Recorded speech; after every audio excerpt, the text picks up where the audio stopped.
미국 유학 중인 한 일본인 여학생의 이야기처럼 한국 문화를 통해 자연스럽게 역사를 접하고 인식이 변화되는 사례들이 늘어나고 있다면 믿어지시나요? 그리고 그런 젊은 일본인들이 SNS와 미디어를 통해 자신의 생각을 표현하고 과거사에 대한 반성과 사과의 목소리를 내기 시작한다면 어떤 변화가 일어날까요? 단순히 트렌디한 콘텐츠를 소비하던 일본 MZ세대들이 이제는 역사 인식 개선의 주체가 되어가고 있습니다. 어떤 내용인지 지금부터 만나보시죠. 구독과 좋아요 꾹 눌러주세요. 저는 도쿄에서 온 사키입니다. 제 인스타그램을 팔로우하시는 분들은 이미 아시겠지만 저는 도쿄 하라주쿠와 시부야를 중심으로 패션과 라이프스타일 콘텐츠를 만들고 있어요. 제가 이런 이야기를 공유하게 될 줄은 몰랐지만 지금 이 순간 저의 모든 것을 진실되게 털어놓고 싶답니다. 표참도에 벚꽃이 흩날리던 그날, 저는 평소처럼 새로 산 원피스를 입고 인스타그램용 사진을 찍고 있었죠. 30만 팔로워를 가진 인플루언서로서 매일 완벽한 모습을 보여줘야 한다는 부담감이 있었지만 그것은 제게 너무나 자연스러운 일상이었습니다. 사키, 넌 특별해. 우리는 위대한 일본의 자부심을 이어받은 사람들이니까. 할아버지의 이 말씀은 제 어린 시절부터 늘 귓가에 맴돌았어요. 우익단체의 고위 간부였던 할아버지는 제게 일본의 위대함을 끊임없이 강조하셨습니다. 어린 시절부터 할아버지와 함께 살면서 저는 자연스럽게 그분의 가치관을 받아들였죠. 부모님은 항상 바쁘셨어요. 아버지는 대기업 임원이셨고 어머니는 성공한 세무사셨죠. 덕분에 우리 가족은 경제적으로 풍요로웠지만 그만큼 저는 할아버지의 영향 아래서 자랄 수밖에 없었답니다. 주말마다 할아버지는 저를 데리고 야스쿠니 신사에 가셨고 일본의 진정한 역사에 대해 열정적으로 설명해 주셨어요. 우리 일본은 아시아를 이끌어온 위대한 나라란다. 사키, 넌 그걸 잊지 말아야 해. 할아버지의 이런 가르침은 제 정체성의 큰 부분을 차지하게 되었습니다. 도쿄대에 입학했을 때도 그것은 당연한 결과라고 생각했죠. 우리는 특별한 민족이니까요. 제가 SNS에서 인기를 얻게 된 것도 일본인으로서의 세련됨과 우아함 때문이라고 믿었답니다. 인스타그램에서 제 일상을 공유하면서 저는 늘 완벽함을 추구했어요.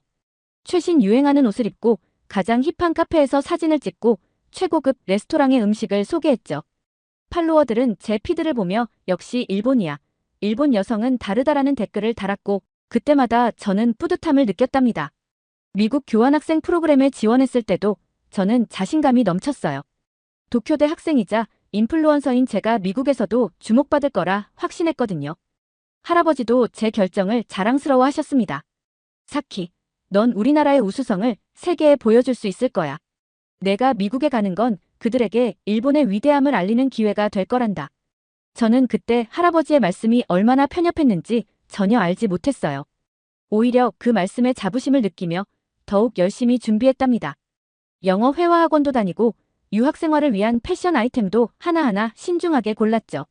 출국을 앞두고 찍은 인스타그램 사진에는 도쿄대 최연소 교환학생으로 선발된 제가 곧 미국으로 떠납니다라는 글을 썼어요. 수많은 축하 댓글이 달렸고 일본의 여러 패션 브랜드에서 협찬 제안이 들어왔죠. 모든 것이 완벽해 보였습니다. 하지만 그때 저는 몰랐어요. 제가 얼마나 좁은 세상에서 살고 있었는지 그리고 미국에서의 경험이 제 세계관을 얼마나 크게 뒤흔들어 놓을지를 지금 생각해보면 그때 저는 마치 온실 속의 화초 같았답니다.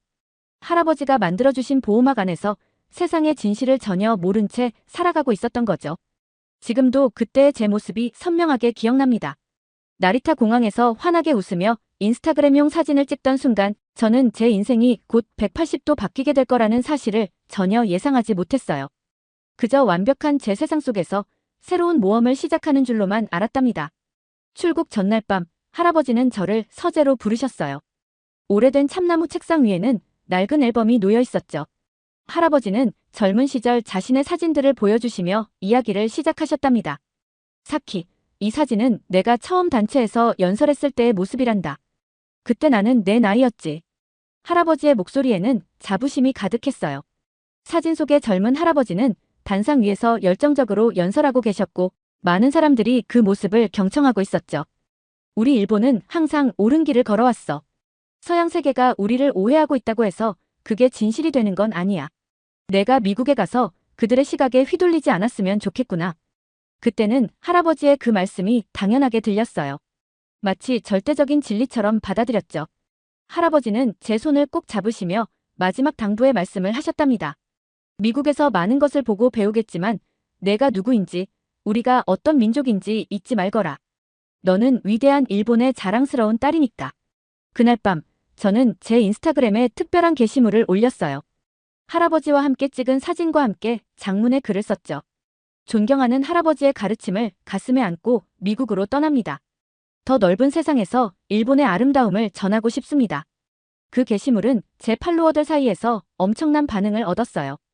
역시 사키 씨는 달라요. 일본의 전통을 잊지 않는 모습이 아름답습니다. 할아버지와의 유대감이 감동적이에요. 같은 댓글들이 쏟아졌죠. 이제 와서 생각해보면 그때의 저는 마치 동화 속 주인공처럼 순수했던 것 같아요. 세상의 복잡함도 역사의 아픔도 모른 채 그저 제가 믿고 싶은 것만 믿으며 살았으니까요. 하지만 그런 제 세계관이 곧 산산조각 나게 될 거라는 걸 그때의 저는 전혀 알지 못했답니다. 나리타 공항으로 떠나는 날 아침, 할아버지는 제게 작은 노트를 건네주셨어요. 표지에는 사키의 미국 생활 일기라고 쓰여 있었죠. 첫 페이지에는 할아버지의 글씨로 항상 자부심을 잃지 말고 우리의 정신을 기억하거라라는 문구가 적혀 있었답니다. 그 노트는 지금도 제 책상 서랍에 고이 모셔두었어요. 하지만 이제는 그 의미가 많이 달라졌죠.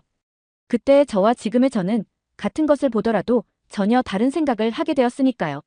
락스에 도착했을 때의 설렘은 금세 불안으로 바뀌었어요. 13시간의 비행 끝에 도착한 입국 심사장. 그곳에서 저는 처음으로 제 자신감이 얼마나 허상이었는지 깨닫게 되었답니다. 퍼퍼스 오브 요 비짓. 심사관의 첫 질문부터 저는 당황했어요. 분명 학원에서 수없이 연습했던 문장인데 실전에서는 전혀 다르게 들리는 거죠. 머릿속이 하얘지면서 영어 단어들이 하나도 떠오르지 않았어요. I am, student, exchange. 겨우 더듬거리며 말을 이어가려는 순간 심사관은 인내심이 바닥났다는 듯 한숨을 쉬었죠. 세컨데리 스크리닝. 그 말과 함께 저는 별도의 심사실로 안내되었어요. 30만 팔로워를 가진 당당한 인플루언서였던 제가 그저 영어 한마디 제대로 못하는 학생으로 전락한 순간이었죠. 별도 심사실에서 일본어 통역사를 기다리는 동안 저는 처음으로 깊은 자괴감을 느꼈어요. 통역사는 친절했지만 그의 말이 더 큰 상처로 다가왔답니다. 일본에서 배운 영어는 잊으세요. 여기서는 전혀 다른 세상입니다. 그날 밤 기숙사에 도착해서 올린 인스타그램 게시물은 여전히 완벽해 보였어요. 드디어 LA 도착. 새로운 모험의 시작. 하지만 사진 속 환한 미소 뒤에는 입국 심사에서 느낀 굴욕감이 고스란히 숨겨져 있었죠. 기숙사 생활은 또 다른 충격이었어요. 제 룸메이트는 한국에서 온 지수와 중국에서 온 링링이었는데 두 사람의 영어 실력은 정말 놀라웠답니다. 첫날 저녁 그들은 미국인 친구들과 자연스럽게 농담을 주고받으며 대화를 나눴어요. 사키, 우리랑 같이 학생회관 가지 않을래? 지수가 친근하게 물었지만 저는 그저 어색한 미소만 지을 수 있었죠. 영어로 대화하는 것이 두려웠으니까요. 수업 시간은 더 큰 고통이었어요. 교수님의 말씀은 반도 알아들을 수 없었고 과제는 매번 머리를 싸매고 고민해야 했죠. 반면 지수와 링링은 수업 중 토론에도 적극적으로 참여하고 발표도 자신감 있게 해냈어요. 어떻게 영어를 그렇게 잘하게 된 거예요? 어느 날 저는 용기를 내어 물었죠. 그냥 많이 연습했어요. 처음엔 저도 많이 틀리고 창피했는데 계속 시도하다 보니까 늘더라고요. 지수의 대답은 단순했지만 제게는 큰 충격이었어요. 저는 SNS에 여전히 완벽한 유학 생활을 연출했어요. 예쁜 카페에서 공부하는 사진, 캠퍼스의 아름다운 풍경, 새로 사귄 친구들과의 셀카. 하지만 실제로는 수업 내용을 이해하지 못해 밤마다 울었고 발표 순서가 다가올 때마다 공포에 떨었답니다. 일본인은 원래 겸손하고 조용한 법이에요. 주변 사람들에게 이렇게 말하며 저는 제 부족함을 정당화하려 했어요. 하지만 그것이 변명에 불과하다는 걸 점점 더 깨달아갔죠. 특히 충격적이었던 건 다른 일본 유학생들조차 저보다 영어를 잘하는 것처럼 보였다는 거예요. 제가 도쿄대 최연소 교환학생으로 뽑혔다는 자부심은 날이 갈수록 무의미해졌고 할아버지께서 심어주신 우월감은 서서히 무너져갔답니다. 밤마다 할아버지가 주신 일기장을 펼쳐보며 고민했어요. 정말 우리가 특별한 걸까? 왜 나는 이렇게 부족한 걸까? 하지만 이런 생각들은 일기장에 쓸 수 없었죠. 대신 인스타그램에는 계속해서 환한 미소와 함께 해시태그 완벽한 유학생활, 해시태그 아메리칸드림 같은 해시태그를 달았어요. 균열은 점점 더 커져갔어요. 수업 시간에 제대로 답변하지 못할 때마다, 발표를 망칠 때마다, 그리고 룸메이트들의 유창한 영어를 들을 때마다 제 자존감은 조금씩 무너져 내렸답니다. 하지만 그때는 몰랐어요. 이 균열이 오히려 제가 진실을 마주하게 되는 시작점이 될 거라는 걸요. 더욱 무거워지는 마음을 달래기 위해 저는 주말마다 LA의 관광지를 돌아다니며 열심히 사진을 찍었어요. 산타모니카 해변의 일몰, 그리피스 천문대에서 바라본 야경, 게티센터의 예술작품들. 이런 사진들은 제 SNS 피드를 화려하게 장식했죠. 댓글은 여전히 달달했어요. 사키 씨의 LA 생활이 정말 부럽네요. 꿈 같아요. 역시 도쿄대생은 달라요. 공부도 잘하고 이렇게 멋진 곳도 다니고. 일본인 특유의 세련됨이 느껴져요. 너무 멋있어요. 하지만 이런 댓글들을 읽을 때마다 마음이 불편했어요. 그들은 제 실제 모습을 전혀 모르고 있었으니까요. 수업 시간에 질문을 받으면 얼굴이 붉어지고 말을 더듬는 저를, 밤마다 영어 공부에 좌절하며 우는 저를, 룸메이트들의 영어 실력에 열등감을 느끼는 저를. 사키, 내일 우리랑 같이 스터디 그룹 할래? 어느 날 링링이 친절하게 제안했어요. 아, 저는 혼자 공부하는 게 더 편해요. 거절하는 제 목소리가 떨렸어요. 사실은 가고 싶었지만 다른 학생들 앞에서 제 부족한 영어 실력을 드러내는 게 두려웠죠. 그날 밤 링링과 지수는 도서관에서 친구들과 함께 공부하는 사진을 SNS에 올렸어요. 저는 그 사진을 보면서 혼자 기숙사방에서 교재와 씨름하고 있었답니다. 할아버지께는 이런 현실을 절대 알릴 수 없었어요. 매주 주말 영상통화 때마다 저는 완벽한 유학생활을 연기했죠. 네, 수업도 잘 따라가고 있어요. 친구들도 많이 사귀었어요. 거짓말을 할 때마다 마음이 아팠지만 할아버지의 기대를 저버릴 수는 없었으니까요. 점점 더 현실과 SNS 속 제 모습 사이의 간극이 커져갔어요. 그리고 그 간극만큼 제 마음속 혼란도 깊어져 갔답니다. 이제는 더 이상 일본인은 원래 조용하다는 변명으로도 위안이 되지 않았어요. 제가 쌓아온 모든 자부심이, 그리고 할아버지께서 심어주신 모든 우월감이 마치 모래성처럼 무너져 내리는 것을 느낄 수 있었죠. 하지만 그때는 몰랐어요. 이 무너짐이 오히려 제가 더 단단하게 성장하는 계기가 될 거라는 것을. 그렇게 혼란스러운 나날을 보내던 어느 날 캠퍼스에서 특별한 광경을 목격했어요. 학생회관 앞 광장에서 큰 행사가 열리고 있었는데 멀리서도 들리는 K-팝 음악에 수많은 학생들이 모여 있었죠. K-팝 랜덤 댄스 챌린지. 현수막이 걸려 있었고 미국 학생들과 아시아 학생들이 뒤섞여 신나게 춤을 추고 있었어요. 지수도 그 무리 속에 있었죠. 제가 아는 조용하고 공부 잘하는 지수가 아닌 완전히 다른 모습이었어요. 사키도 같이 춰요. 지수가 저를 발견하고 손짓했지만 저는 그저 멀리서 지켜볼 수밖에 없었어요. 일본의 아이돌 문화도 세계적이라고 자부했는데 이렇게 압도적인 한류의 인기를 직접 목격하니 뭔가 복잡한 감정이 들었답니다. 그날 저녁 기숙사에서 지수는 제게 한국 드라마를 추천해줬어요. 사키, 이거 진짜 재밌어요. 한번 봐요.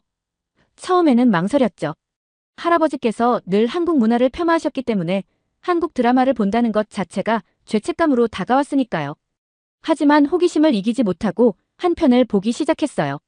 그리고 그것이 제 생각을 완전히 바꿔놓는 시작이 되었답니다. 드라마 속 세련된 영상미, 탄탄한 스토리, 배우들의 연기.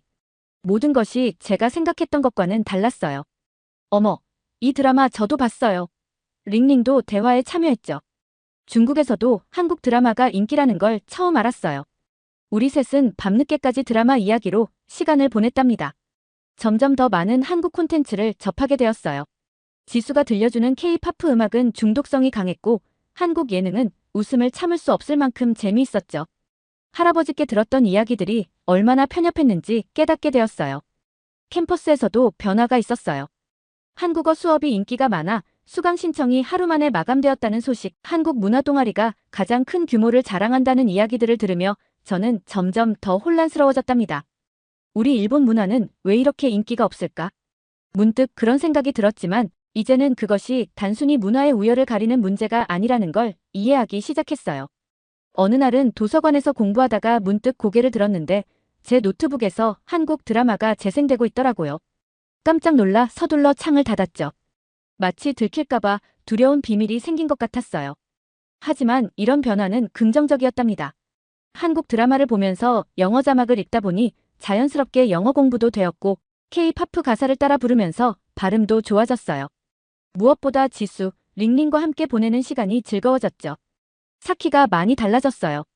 어느 날 지수가 말했어요.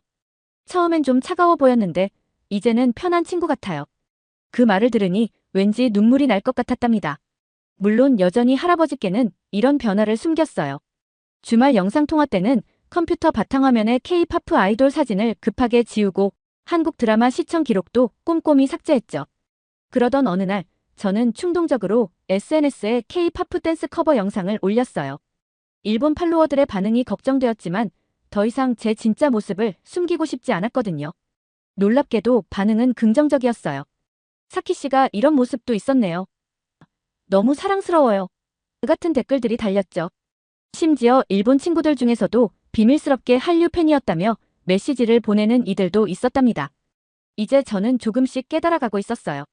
문화에는 우열이 없다는 것, 그리고 서로 다른 문화를 인정하고 즐기는 것이 얼마나 풍요로운 경험인지를. 하지만 이것은 시작에 불과했죠. 더 큰 진실과 마주하게 될 날이 곧 다가오고 있었으니까요. 새로운 학기가 시작되고 저는 조금씩 자신감을 회복하고 있었어요. 영어도 나아졌고 친구들도 생겼죠. 교양 과목을 고를 때는 특히 자신 있었답니다. 동아시아 현대사라는 과목을 발견했을 때 이건 제가 잘할 수 있는 수업이라고 생각했어요. 일본인으로서 우리 역사는 잘 알고 있으니까 이 수업은 쉽게 학점을 받을 수 있을 거예요. 지수와 링링에게 이렇게 말했던 게 기억나네요. 그때만 해도 이 수업이 제 인생을 완전히 뒤바꿔 놓을 줄은 몰랐답니다. 첫 수업은 평화로웠어요. 교수님은 동아시아의 지리적 특성과 문화적 교류에 대해 설명하셨고 저는 자신 있게 노트 필기를 했죠. 하지만 2차 세계대전 부분에 들어서면서 분위기가 달라지기 시작했어요. 오늘은 일본군 위안부 문제에 대해 다루도록 하겠습니다. 교수님의 이 한마디에 저는 긴장했어요. 위안부. 들어본 적은 있지만 자세히는 몰랐던 단어였죠. 그리고 곧이어 스크린에 나타난 영상은 제 마음을 완전히 무너뜨렸답니다. 흰 머리의 할머니 한 분이 떨리는 목소리로 증언을 시작하셨어요. 15살의 어린 나이에 강제로 끌려가 겪었던 끔찍한 일들. 매일 밤 수십 명의 일본군에게 당했던 고통. 그 이야기를 들으며 저는 숨을 쉴 수가 없었어요. 그런데 지금까지도 일본 정부는 공식 사과를 하지 않고 있습니다. 교수님의 설명이 이어졌지만 제 귀에는 들리지 않았어요. 머릿속이 하얘졌고 손이 떨려왔죠. 수업이 끝나고 기숙사로 돌아오는 길에 저는 울음을 참을 수 없었어요. 할아버지께서 늘 자랑스럽게 이야기하시던 일본의 역사. 그것이 이런 것이었다니요. 더 충격적인 것은 이어진 수업에서였답니다. 731 부대. 처음 들어보는 이름이었어요. 하지만 그들이 저지른 일을 알게 되면서 저는 밤잠을 이루지 못했죠. 산 사람을 대상으로 한 잔혹한 실험들, 그것도 의학 발전이라는 명목하에. 이건 사실일까요? 수업이 끝나고 교수님께 여쭤봤어요. 교수님은 더 많은 자료를 보여주셨고 저는 그날 밤 도서관에서 밤을 새워가며 관련 자료들을 찾아봤답니다. 찾으면 찾을수록 더 큰 충격에 빠졌어요. 남경대 학살, 강제징용, 위안부. 일본 교과서에서는 찾아볼 수 없었던 이야기들이 차곡차곡 쌓여갔죠. 그리고 마침내 가장 큰 의문이 떠올랐어요. 할아버지. 할아버지도 이런 사실들을 알고 계셨던 걸까요? 그 생각을 하자 갑자기 메스꺼워졌어요. 우익단체의 간부였던 할아버지. 분명 알고 계셨을 텐데 왜 저에게는 이야기해주지 않으셨을까요? 아니, 어쩌면 그동안 제게 들려주신 이야기들이 모두 왜곡된 것은 아니었을까요? 지수가 걱정스러운 얼굴로 다가왔어요. 사키, 괜찮아요? 하지만 저는 대답할 수 없었어요. 지수의 할머니도 그런 고통을 겪으셨을지도 모른다는 생각이 들자 지수를 똑바로 볼 수조차 없었답니다. 그날 이후로 저는 할아버지와의 영상통화를 피하기 시작했어요. 핑계를 대서라도 피했죠. 할아버지의 눈을 마주하면 제가 알게 된 이 끔찍한 진실들을 떠올릴 것만 같았으니까요. SNS 활동도 줄었어요.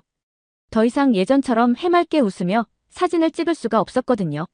일본의 아름다움을 자랑하던 제 피드에는 서서히 긴 침묵이 깃들기 시작했답니다. 이제 저는 알고 있었어요.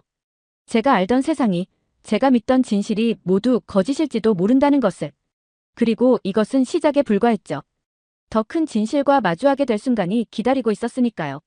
진실을 알게 된 후 저는 매일 밤 잠들기가 힘들었어요.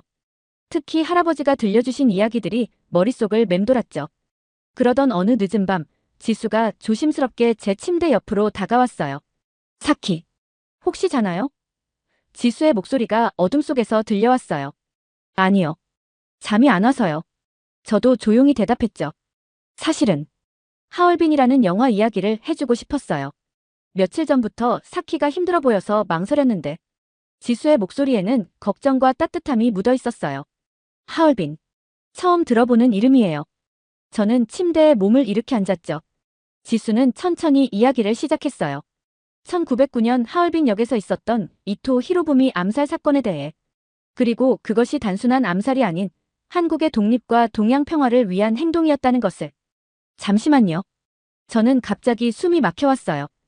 이토 히로부미라고 하셨나요? 할아버지의 서재에는 이토 히로부미의 초상화가 걸려 있었어요.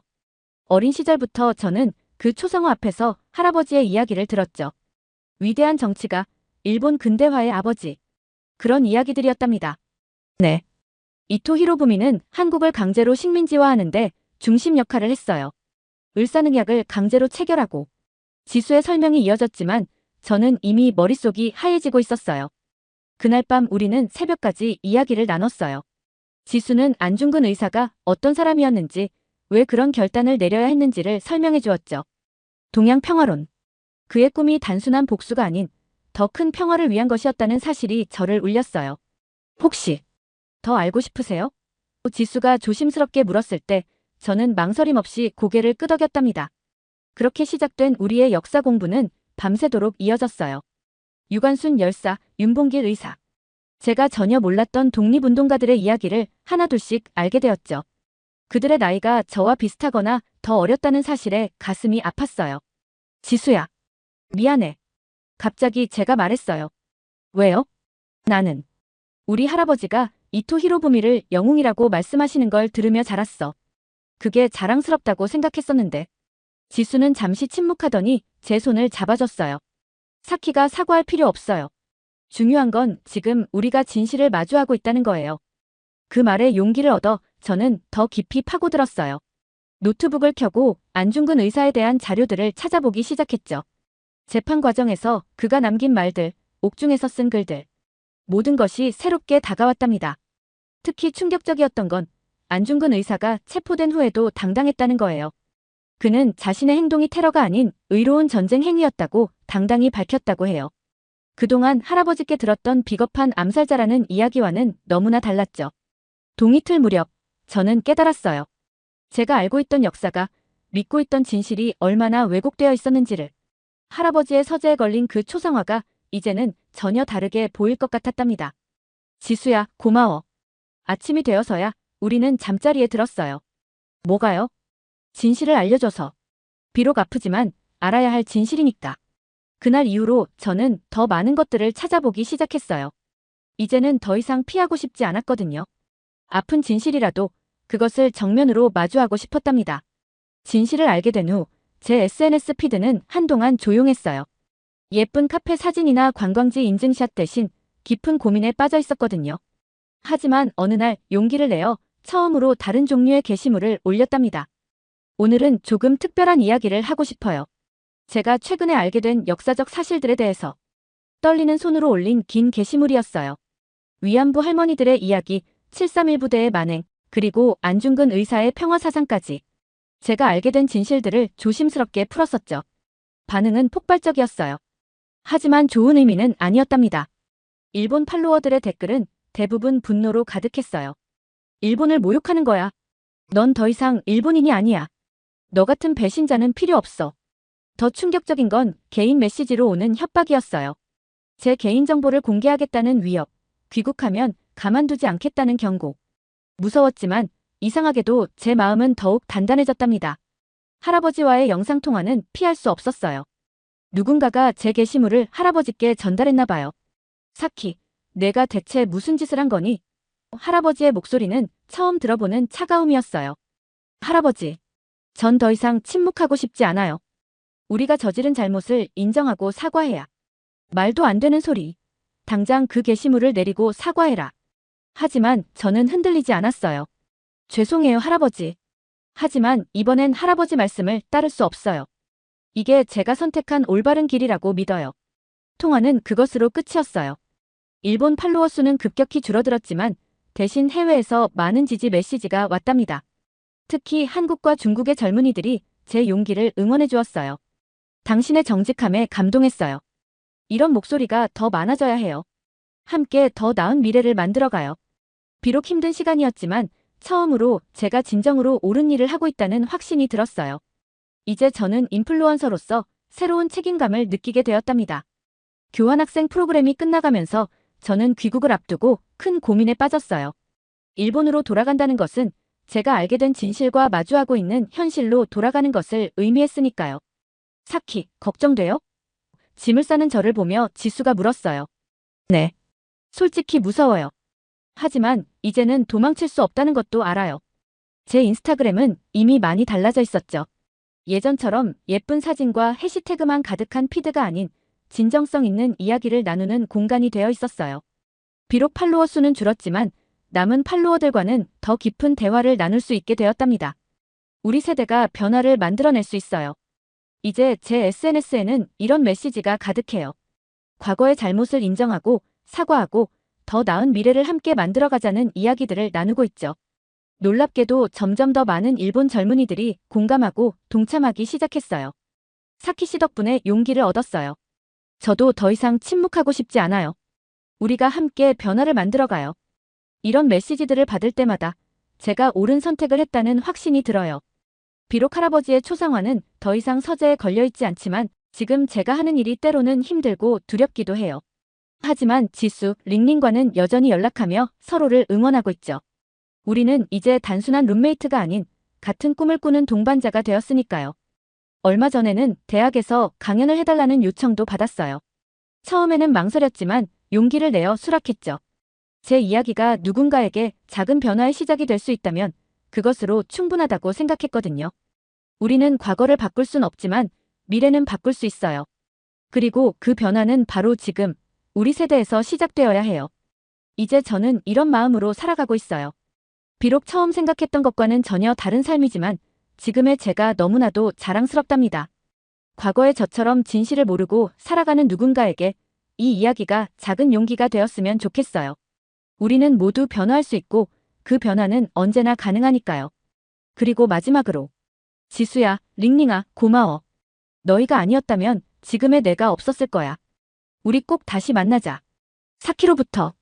오늘의 사연은 여기까지인데요. 일본 인플루언서 사키 씨의 감동적인 사연 감사하며 앞으로도 응원하겠습니다. 구독과 좋아요 감사드리며 다음 영상으로 찾아뵙겠습니다.